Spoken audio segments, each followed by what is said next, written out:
Faso has introduced bold new land reforms that have caught the attention of both Elon Musk and the U.S. government. This comes after Elon Musk criticized the South African government for passing strict land reforms.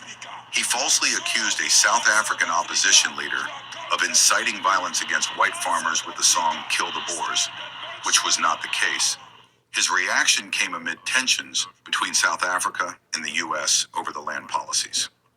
Seeing this unfold, Traoré took decisive action. He introduced reforms that make it illegal for foreigners, especially non-Burkinabe, to own land in Burkina Faso. This move is aimed at protecting the country's resources and ensuring that land remains in the hands of its own people. What do you think about these new reforms? Are they a step towards true independence, or will they create more challenges? This is Zariah Ben Yasharallah, Diana Lions in Camp.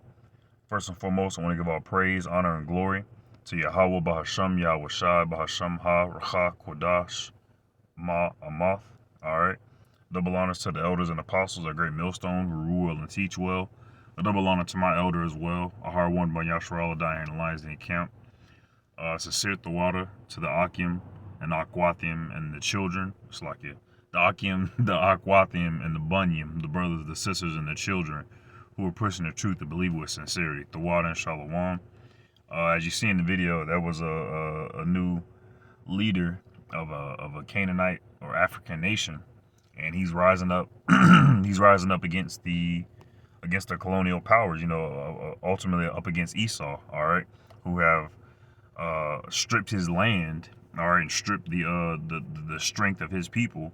So he's taking it back. And something that wasn't another thing that wasn't on that clip was I forget what year, I think it was either in 2021, maybe 22, but he also kicked out the military of France as well. All right, so he put, not only is he pushing reforms and law and policies and laws against foreigners, but he also pushed a foreign military, the French military out of his country. All right, and so with that, this is Joel chapter 3, verse 7. This is Joel chapter 3, verse 7. Behold, I will raise them up. I will raise them out of the place whither ye have sold them, and will return your recompense upon your own head. And this is talking about the nations who sold our people, all the nations that had a dealing in the slave trade of our people. And Ibrahim, his people had a dealing. If he truly is a Canaanite, he might be a Jake, whatever. But I'll say his people, the Canaanite country that he rules, had a dealing in the slave trade of the children of Israel.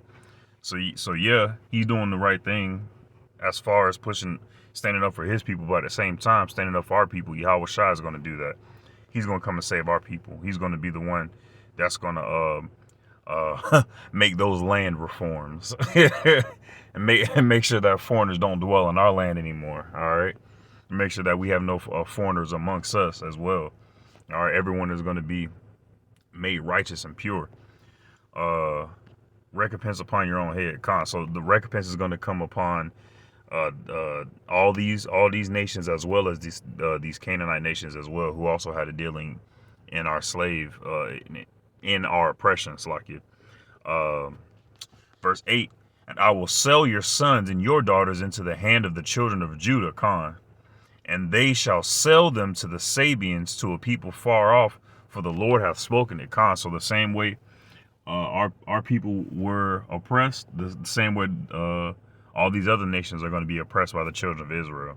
All right, we're going to have, it's going to be Yahweh's kingdom ruled by Yahweh Shai, the king, and the government will be upon his shoulders.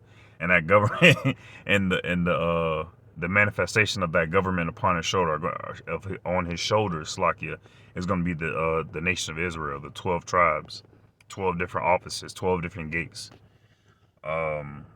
Verse 9, proclaim ye this among the Gentiles, prepare war, wake up the mighty men, let all the men of war draw near, let them come up. And that's what's happening right now in the entire world. Right now, Gentiles, the the nations, the foreigners, and even 2/3 of our people, the Gentiles, are waking themselves up. Recently you had that Jake who had to slow down, unalived those police officers, and he just went to trial and stuff like that. So our people are tired of this oppression as well. All right, and everyone is being roused out of the sleep because Esau's coming down having great wrath. All right, and everyone is being roused out of their sleep because the presence of the Lord is closely coming into this realm. All right. Verse 10, Salakia, beat your plowshares and the swords, and that's what this guy Ibrahim is doing. All right. His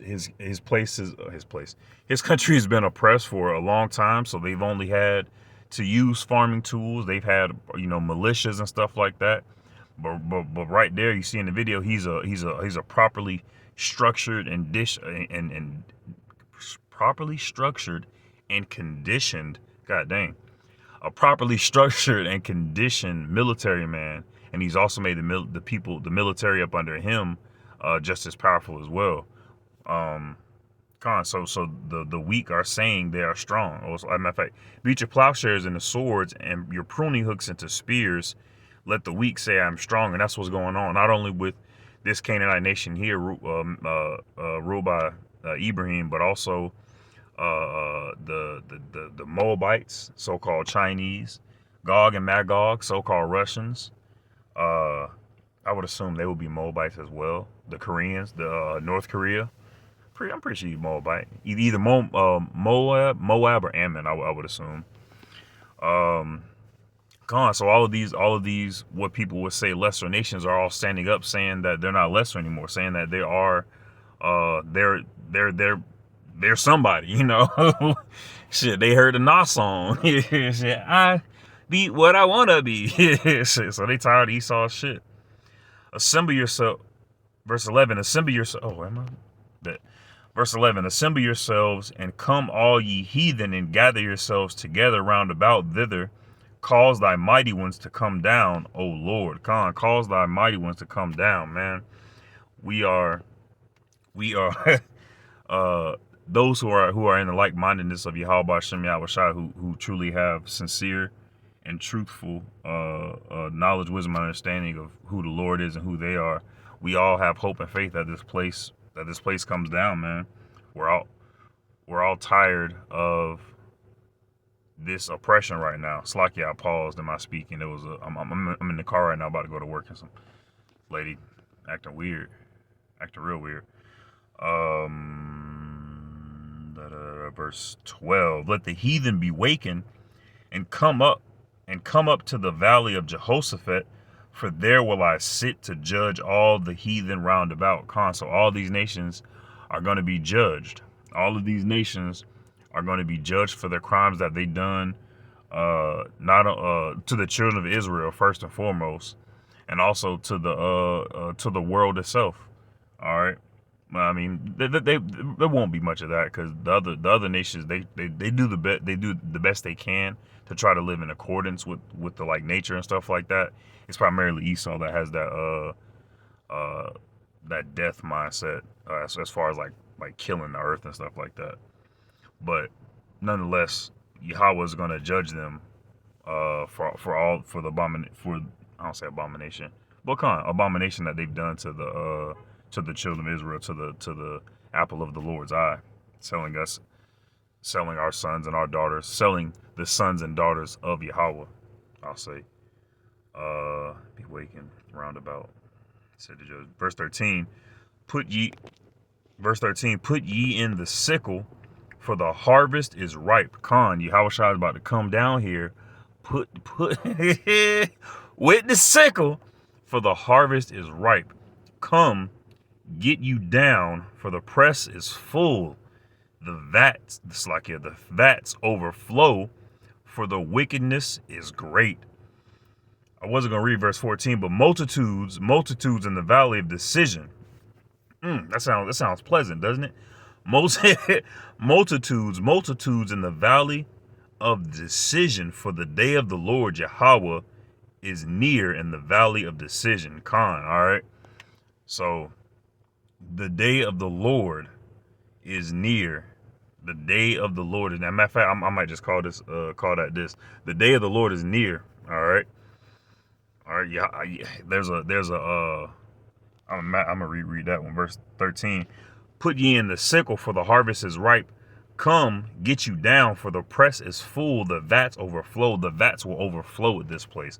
There's so much wickedness. There's so much corruption. There's so much pollution. And there's so many people who do it. The vats are gonna overflow. All right, from the press.